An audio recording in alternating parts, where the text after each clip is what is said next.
teamwork have been identified as measures for mitigating the effect of disasters and crises in domestic settings and organizations. Annie Daniels reports that this was emphasized by experts at a 3-day executive capacity building workshop for industry leaders and top management team in Lagos by the Emergency Crisis and Disaster Risk Management Institute.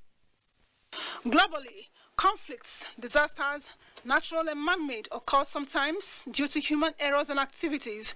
To contain such occurrences, strategies and equipment are deployed.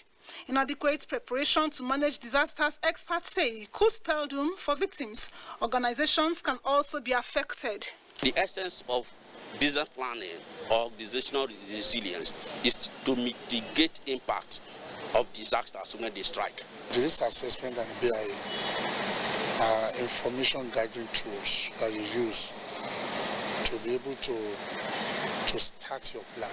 The crisis and disaster management experts took turns to speak extensively on chosen topics, including crisis management and business resilience. The executive director, admin and training, NTA, Steve Ebo, who represented NTA's Director General, Yakub Ibn Mohammed, disclosed that NTA has lived up to expectations with plans to surpass the high standard.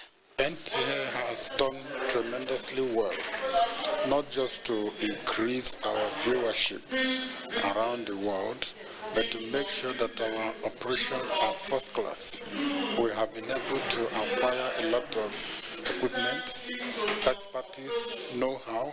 Participants were also educated on how to create risk opportunity plans and provide adequate platforms to achieve stability and onward growth of their organizations. Help people to understand the proper way to make use of their gas equipment, cylinder and all of that. I think it will make a better change. The level of your preparedness will determine how you manage the risk. How much do you prepare in your home, in your office? Participants are drawn from states across the country. In Lagos, Annie Daniels, NTA News.